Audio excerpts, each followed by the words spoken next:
Bonjour à tous, c'est un grand plaisir pour moi de venir devant vous, vous parler de la préhistoire relativement ancienne du pied du Salève. Alors, tout le monde sait où sont les carrières, surtout quand on habite sur ce côté-ci du Salève. Voici à quoi ça ressemblait au début du 19e. Donc, on a entendu parler ce matin de ce fameux éboulement qui suit une faille. M. Mastrangelo nous en a parlé. Donc voilà, il y a eu un gros éboulement de la paroi du Salève qui a généré un empilement d'énormes blocs, mais vraiment très très gros, ménageant des vides qui ont permis des occupations humaines. Alors, je vais vous parler des occupations du Paléolithique supérieur d'une culture qu'on appelle magdalénien. Donc voici à quoi ressemblaient ces carrières dans lesquelles à peu près tous les érudits genevois sont allés se promener le dimanche pour aller chercher ce qu'ils appelaient à l'époque des pétrifications, c'est-à-dire les fossiles. Alors, voilà à quoi ça ressemble maintenant. Donc, le site a complètement disparu puisque les carrières qui ont débuté à peu près au début du 19e siècle, c'est allé mollement à partir des années 1830, il a commencé à avoir des locations de zones pour les gens de la commune de Verrier. C'est pour ça que le lieu s'appelle les carrières de Verrier. Et ça s'est accéléré. Et puis au début du XXe siècle, avec l'arrivée des explosifs, alors le site a vraiment complètement disparu. Et maintenant, ce ne sont plus que des exploitations de gravier. Il n'y a quasi plus de gros blocs. Donc, une série d'intervenants. Je me permets de signaler évidemment Alphonse Favre. Ça va être le leitmotiv de plusieurs de nos exposés. Donc, la première mention de la découverte du site paléolithique des carrières de Verrier est due à un médecin genevois, le docteur Favre, qui présente dans un article dans le journal de Genève la découverte d'objets fabriqués par la main de l'homme et très anciens. Plusieurs personnes ramassent des instruments au pied des blocs, et puis le site est considéré comme épuisé, et c'est le fameux Favre qui, à la faveur d'une visite des carrières, redécouvre des objets archéologiques, et ceci met en route deux équipes concurrentes, celle du dentiste François Thioli et celle du médecin légiste Hippolyte Jean-Gosse, qui tous les deux fouillent en parallèle, parfois l'un chez l'autre, nuitamment, enfin c'est assez chaud entre les deux, pratiquent à peu près les seules fouilles que connaîtront le site. Puis le site est de nouveau réputé complètement épuisé. Burkhard Favre tendra vainement malheureusement de faire classer le site dans la fin du 19e, dans les années 1890. On lui dit que le site est complètement abîmé, que ça n'est pas la peine, et quand on voit la campagne photographique qu'il a fait, on peut regretter ce fait parce qu'il restait encore beaucoup de choses par rapport à maintenant. Et puis les surveillances et les petites fouilles qui vont jusqu'à la fin du XXe siècle. Le site de Verrier, ce sont des objets emblématiques. J'ai vu que M. Mello vous aviez mis sur la page de couverture même le fameux bâton perforé avec le renne trouvé par Thioli. D'un côté, il y a un renne un bouquetin, pardon, et de l'autre côté, quelque chose de probablement végétal. Mais j'attire votre attention sur le premier, qui a été trouvé par Mayor, et qui porte le premier dessin d'art paléolithique qui a été trouvé, qui a été exhumé. Mais les découvreurs de l'objet n'ont pas vu qu'il y avait un dessin figuratif, et donc ça n'est pas officiellement recensé comme le premier dessin d'art paléolithique connu, mais cet étrange animal, qui est peut-être une loutre, reste néanmoins un des objets connus de très longue date, et c'est le début d'une nouvelle science, qu'est l'archéologie. Au 19e, les choses se mettent en place. Beaucoup d'objets, quelques sources variées, mais fortement incomplètes, puisque il n'y a pas eu de vraie synthèse sur les découvertes du gisement avant papier. Là, c'est une enveloppe qui a été ouverte avec 3-4 indications de mensuration. Enfin voilà, c'est assez restreint. Gosse avait fait des choses un peu plus sérieusement, et on a quelques réels plans. Les fameuses photos de Reber, là on voit le reste du même abri qui est dessiné là.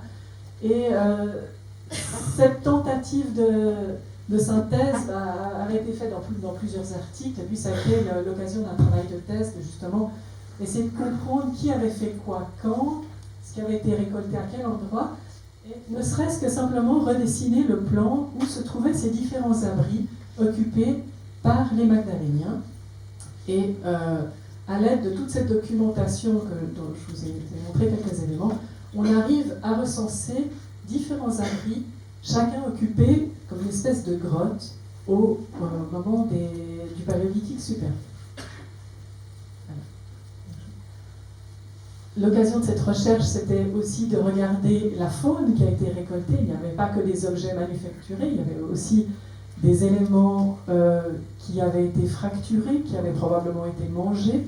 Mais les études ont été faites au 19e, les décomptes ont été repris par Louis Chet au début du 21e, mais il reste encore un travail de fond à faire sur cette collection pour savoir combien il y a d'individus, si tous les individus ont été chassés, s'il y a des traces d'impact d'armes de chasse par exemple, ou s'il y a eu d'autres apports dans ces différents sites. Mais je vous ai mis cette indication juste pour vous montrer le type de faune qu'il y a au Paléolithique supérieur, donc une faune froide dominée par le renne et le cheval, des lagopèdes, bouquetins, on a vu qu'il y avait un dessin, du lièvre, enfin voilà, une faune assez typique de cette période. Le travail de synthèse a permis de redonner également une insertion chronologique, donc un petit peu plus d'indication du contexte dans lequel le site s'est trouvé. C'est très difficile de refaire la stratigraphie d'un site qui n'existe plus. Alors on a pu s'appuyer sur des travaux qui avaient été faits lors de la création de l'autoroute au pied du Salève au début des années 80 par Reynaud et Chet, qui avait retrouvé un paléosol piégé sous l'éboulement. Et dans ce paléosol, ils avaient prélevé des échantillons d'escargots qui ont été réinterprétés au XXIe siècle. Et puis, il y avait eu un petit échantillon de feuilles de saule qui avait pu être daté de 3000 BP. Donc, quelques indications chronologiques. Un personnage que je n'ai pas encore mentionné, c'est Adrien Jaillet, professeur à Genève, qui avait passé tous ses jeudis et tous ses dimanches à arpenter les sites aux alentours du bassin genevois et qui a suivi l'avancement des carrières du XXe siècle en prélevant énormément d'échantillons et en relevant des coupes géologiques. Et ces échantillons malacologiques, conservés encore, ont pu être réétudiés par Nigel Thew, en même temps que ceux qui avaient été pris par l'équipe de Reynaud et Chet, ce qui redonne plus d'indications, notamment que le niveau sous le paléosol daterait du Drias supérieur. Je vous ai dit qu'il y avait des instruments, donc beaucoup d'objets archéologiques, notamment du bois de renne, qui est un matériau beaucoup utilisé au Paléolithique supérieur. Et l'intérêt, c'est qu'on a tous les éléments de fabrication des instruments, y compris les déchets. Et en archéologie, les déchets nous apprennent souvent beaucoup plus de choses que l'instrument fini lui-même. Donc là, on a des traces de travail de baguettes de bois de renne, on voit les traces de rainurage du silex. Ça, ce sont les instruments finis et cassés, parce que parfois utilisés. Donc ce sont des pointes, la partie pénétrante des saguets, des armes de chasse, pour chasser justement la fameuse faune que je vous ai montrée précédemment. Des objets extraordinaires, donc ces bâtons perforés qui portent, dont 3 d'entre eux portent des décors, 2 peut-être des loutres et un bouquetin. Et ce harpon qui avait été décrit par Mayor dans le fameux article du Journal de Genève comme une tige bardée d'épines fabriquée de la main de l'homme. Donc voilà, ça fait partie d'instruments qui sont tout à fait classiques dans le magdalénien, il n'y a pas de surprise. D'autres matériaux comme l'os ont été utilisés notamment pour fabriquer des aiguilles. Donc là, il n'y a pas d'échelle, mais c'est tout petit. Ce sont des aiguilles de couture faites en os. Et là, une matrice qui a servi à prélever des baguettes pour faire ces fameuses aiguilles.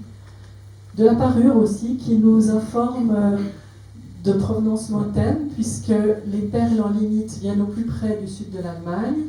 Bon, les dents perforées, ça peut être local. Mais les coquillages viennent soit de la Méditerranée, soit de l'Atlantique, plutôt de la Méditerranée, mais ça vous donne une indication des réseaux d'échange au Paléolithique supérieur dans notre région, puisque ce sont des coquilles marines percées, parfois La perforation a été tellement usée qu'on a refait un deuxième trou, donc des objets précieux. Là aussi, c'est de la parure tout à fait classique. Et du silex, qui est le matériau le plus présent. Donc, des indications, en réétudiant tout ce matériau archéologique, ça permet de donner des indications culturelles un tout petit peu plus précises que les études qui avaient été faites anciennement.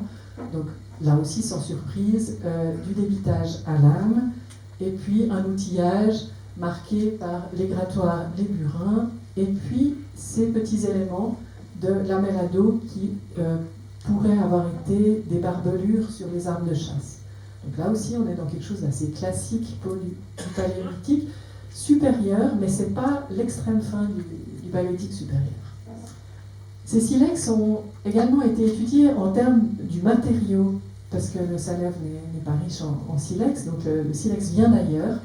Et Jeanna Folter, une géologue, a étudié les sources de ces silex retrouvés au Salève, et on voit deux sources principales qui sont des sources très connues au paléolithique supérieur. Donc là aussi, on s'insère dans quelque chose de normal, j'aimerais dire, pour le site.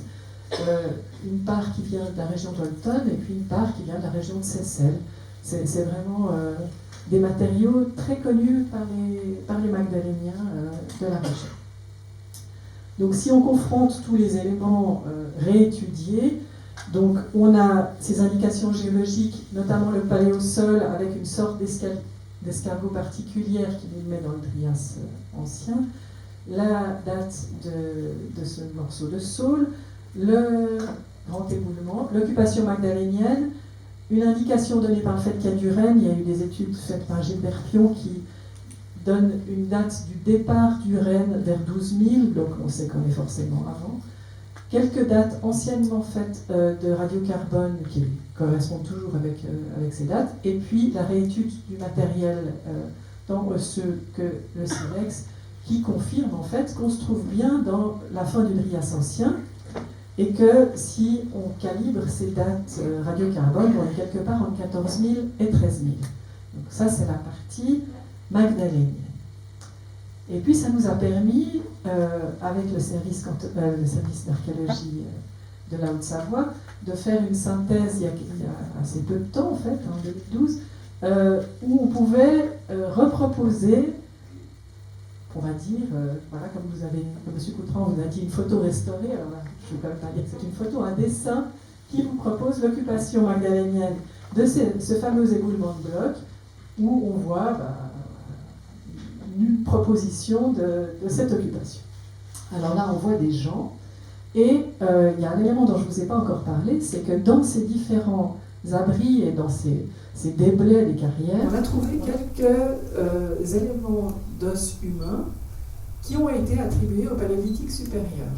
Donc c'était les Magdaléniens eux-mêmes enterrés au milieu de leur reste de cuisine. Et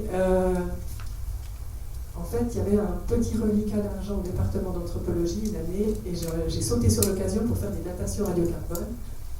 Et c'était la surprise, puisque une fois qu'on a daté tous ces Magdaléniens, aucun d'entre eux ne viennent du paléolithique supérieur.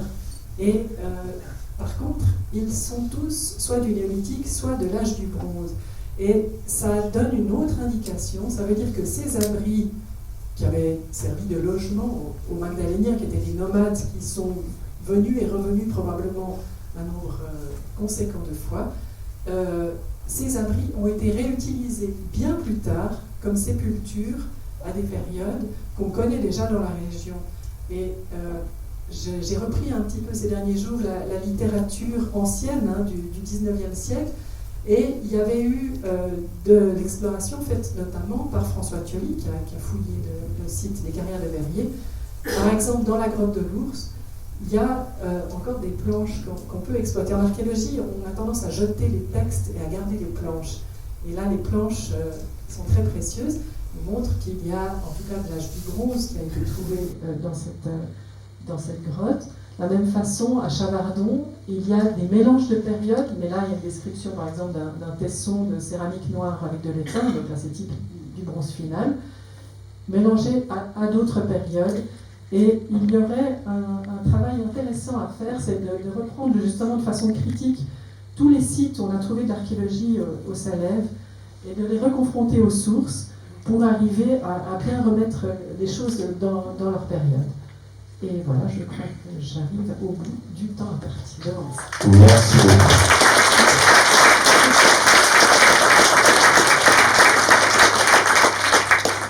Avant de passer à une ou deux questions, juste pour conclure à la suite de la conclusion, c'est que Pierre-Jérôme Ray est venu travailler cet été sur le Salève pour une reprise justement et voir quels pourraient être les processus qui seraient intéressants à mettre en œuvre pour justement reprendre tous ces éléments-là dans cette partie-là du Salève essentiellement.